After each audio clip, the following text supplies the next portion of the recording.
Hi, Loma Verde. It's Mrs. Cheema here.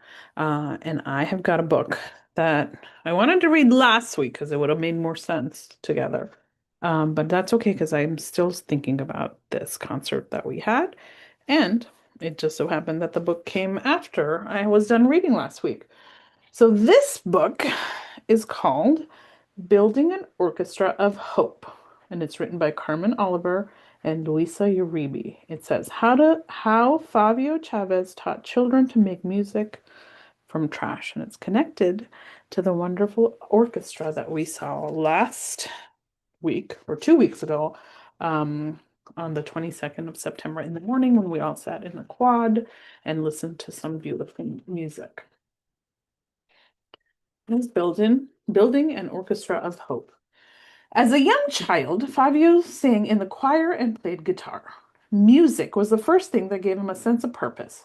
But years later, after studying environmental science, his purpose shifted.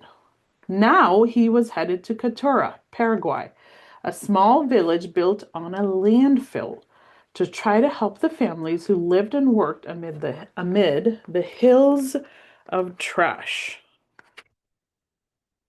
Every day he watched trucks dump load after load. The trash weighed more than a herd of elephants, 1,500 tons. Glass clinked, metal pinged, plastic bags rustled.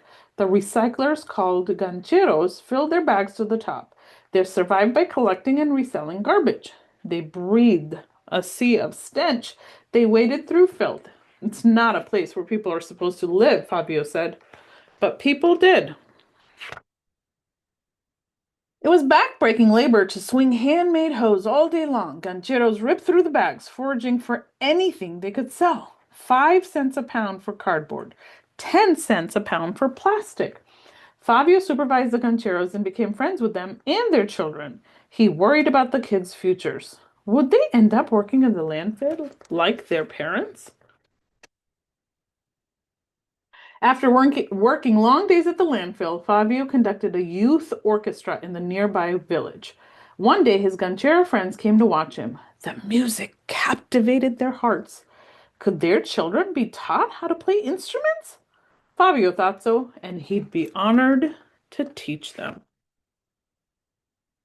Fabio brought his own guitars and violins to the landfill. At the lessons, the children sat on overturned crates and barrels. Before long, Fabio had a serious problem. He had more kids than instruments. What was he going to do? What do you guys predict he's going to do? Fabio didn't want to turn any child away, but instruments were expensive. A violin cost more than a house in Catura.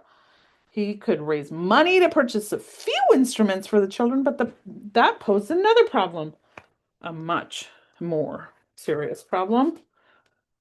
Most homes in Catura were built from recycled tin, metal, and wood from the landfill. Many didn't have plumbing or electricity. The rivers around Catura were contaminated. People walked on foot or biked. Only a few owned motorcycles or cars. Expensive instruments in homes would entice thieves, putting families in danger. No, Fabio couldn't risk that. He needed to come up with a better solution. But what? What do you guys know he did? One day at the landfill, Fabio watched his ganchero friend, Nicolas Cola Gomez, picking trash. Cola was an innovative carpenter, which gave Fabio an idea. He told Cola his plan. Then he watched Cola comb through scrap heaps, looking for anything he could use to make instruments. Cola collected oven trays, old drain pipes, door keys, metal forks and spoons, extra films, bottle caps, glue canisters, plastic buttons, paint cans, wooden crates, and oil barrels. Every day he carried his treasures home to his woodworking shop. Fabio asked Cola to make a violin. Cola borrowed Fabio's violin to get precise measurements. A picture formed in Cola's mind, and he went to work. Cola built his first violin. The body was cut from a metal commercial glue canister covered with Portuguese writing and symbols. A wooden spoon and door keys held the strings in place. The bow was constructed from recycled wood. Fabio and Cola beamed. It was a thing of beauty. But how would it sound? It wasn't perfect, but it was a great first attempt. Fabio taught the children how to play music on this new instrument. He taught them how to hold the bow at the right angle. He taught them how to hold the violin under their chin. He taught them how to read notes. You're going to make mistakes, he said, but don't let that upset you. After practice was over, Fabio asked Cola for a few more favors. What do you think he's going to ask him? Over several years, Cola made a drum with x-ray films as drum heads, a viola from paint cans, flutes and saxophones from drain pipes, a cello from an oil barrel, and a trumpet with worthless coins serving as valve caps. Do you guys remember seeing that? The coins? Finally, Fabio had enough instruments for every child who wanted to learn how to make music. And what music they made. In a vacated schoolyard, Fabio taught 30 children how to play their recycled instruments and how to read music.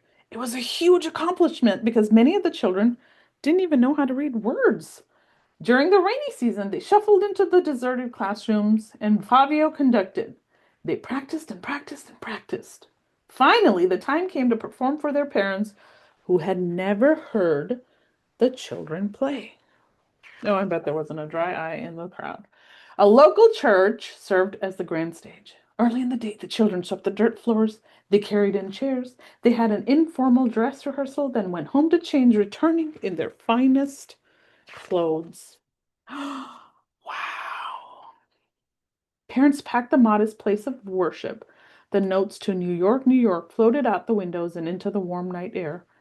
Parents shed happy tears. The parents and their children had only been concerned about surviving the next day.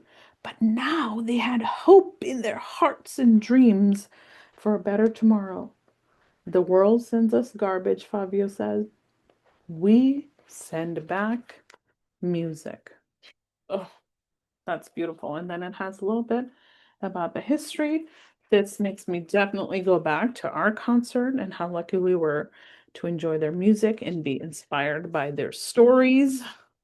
There it is, building an orchestra of hope. I hope you guys have a wonderful week ahead. Go Bears!